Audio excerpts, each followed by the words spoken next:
ব্যক্তি এই কথাগুলো নিয়ে শ্যামাপ্রসাদ মুখার্জির যে আমাদের রাস্তা দেখিয়েছে সেগুলো নিয়ে মানুষের কাছে যাওয়া উচিত।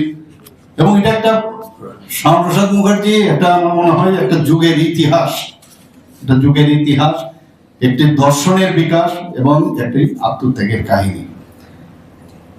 আজকে মাননীয় প্রধানমন্ত্রী শ্রী নরেন্দ্র মোদীজি আসার পর আমাদের ভারতীয় জনতা পার্টি বা এনডিএ সরকার প্রতিষ্ঠিত হওয়ার পর যেভাবে মানুষ এখন ডক্টর শ্যামাপ্রসাদ মুখার্জি সম্পর্কে জানতে পেরেছেন, যে সম্মান দিচ্ছেন, বা পণ্ডিত দীনদয়ালজি সম্পর্কে যেভাবে মানুষকে জানানোর চেষ্টা করছে, সেগুলো কিন্তু আগে কিন্তু ইচ্ছে করে রাখা হয়েছিল ওনাদের সম্পর্কে যাতে কেউ না জানতে পারে।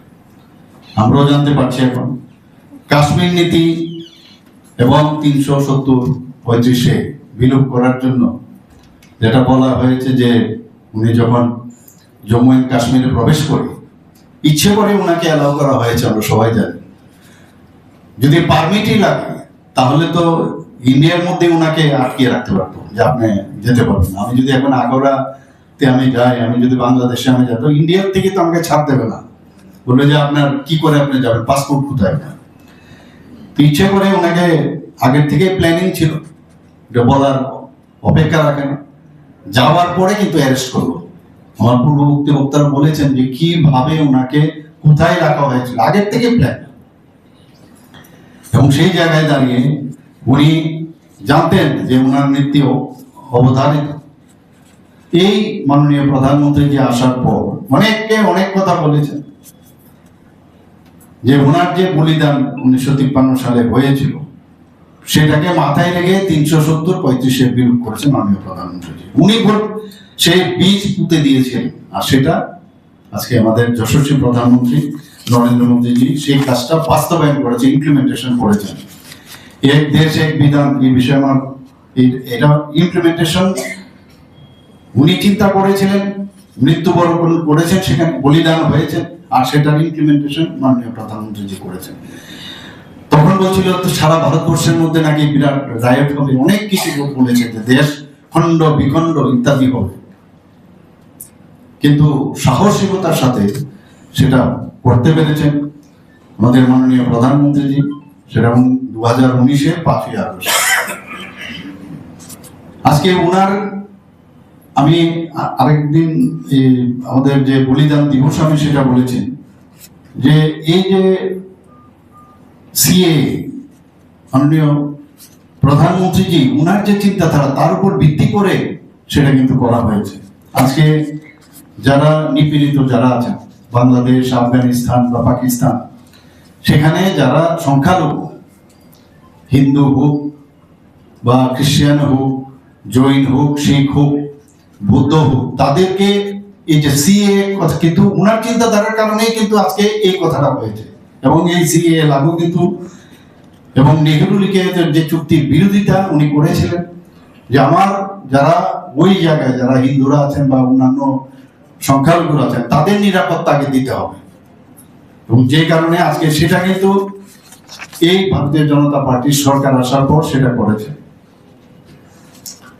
আমরা সবাই জানি যে উনি শিল্পমন্ত্রী ছিলেন নেহরুর যে মন্ত্রিসভায়, এবং সেখানে উনি প্রথম যেখানে ইন্ডাস্ট্রিয়াল পলিসি রেজলিউশন 1948-এ তৈরি করেন। এবং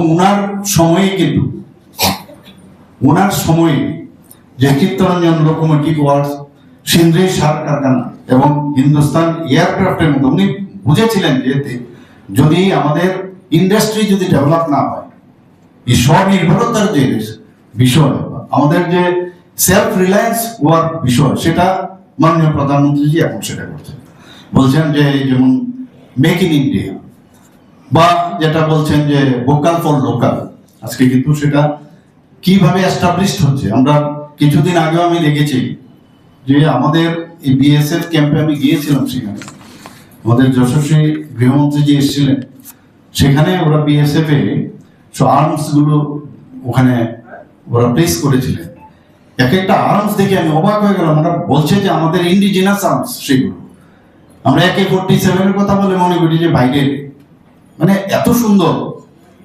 এগুলো আমাদের ভারতবর্ষে এখন তৈরি হচ্ছে। এয়ারক্রাফট অলরেডি আমাদের এখানে তৈরি হয়ে গেছে, হেলিকপ্টার তৈরি হয়ে গেছে। মাননীয় প্রধানমন্ত্রীজি কিছুদিন আগে বলেছেন আর বেশি দিন নেই আমাদের ভারতবর্ষের মধ্যে এখন এভিয়েশন সেক্টরেও আমাদের যে প্যাসেঞ্জার যে এয়ারক্রাফট সেগুলো তৈরি হতে যাচ্ছে। তো তার যে চিন্তা ভাবনা সেটা ডক্টর শ্যামাপ্রসাদ মুখার্জির ছিল যে আত্মনির্ভর ভারত। মাননীয় প্রধানমন্ত্রীজি বলছেন আত্মনির্ভর ভারত। তো সেইগুলো ওনার চিন্তাধারারই এই স্বদেশী উৎপাদন ও স্বনির্ভরতা, সেটা ওনারই চিন্তাধারা। একটু আগে আমি বলেছি আজকে 125তম শ্যামাপ্রসাদ মুখার্জির যে জন্ম জয়ন্তী, সেই উপলক্ষে সবাইকে আমি অভিনন্দন। আজকে আমার পূর্ববর্তী বক্তারা বিস্তারিত এখানে আলোচনা করেছেন। এখানে আমরা সবাই জানি 1901 সালের আজকের দিনে 6 জুলাই ওনার জন্ম হয়েছিল এবং আজকে ওনার সম্পর্কে আমরা প্রতি বছরই ওনার জন্মদিন এবং বলিদান দিবসে আমরা এখানে একত্রিত হই। সারা ত্রিপুরাতেই আমাদের পার্টির কার্যকর্তারা সবাই মিলে ওনার এই বলিদান দিবস এবং জন্ম দিবস পালন করে থাকে। এবারও আর একটু যেটা বলা হয়েছে যে আরো ভিন্ন আকারে এবার ব্যবস্থাপনা। আপনারা সবাই জানেন আজকে 12টার সময় আমাদের যে টাউন হল ওনার নামে আমরা নামাঙ্কিত করেছি এবং সেখানে একটা ব্রোঞ্জের পূর্ণবয়ব মূর্তি সেখানে স্থাপন করা হবে। সেখানে তার জন্য যে ভূমি পূজন সেই ব্যবস্থা সেখানে রাখা হয়েছে, কারণ ওনাদের মতো ব্যক্তিদের স্মরণ রাখা আমাদের নৈতিক দায়িত্বের মধ্যে পড়ে মনে হয়। এবং শুধু আমাদের পার্টির জন্য না, সমস্ত মানুষের জন্য, ভারতবর্ষের প্রতিটা মানুষ ওনার সম্পর্কে জানা উচিত। ওনার চিন্তাধারা, ওনার যে দর্শন এবং ওনার যে আত্মত্যাগের কাহিনী সেগুলো সম্পর্কে সবার জানা প্রয়োজন। আমরা কিন্তু অনেক সময় ভুলে যাই, কতক্ষণ আমরা মনে রাখি আজকে এখান থেকে আজকে দিনটা গেলেই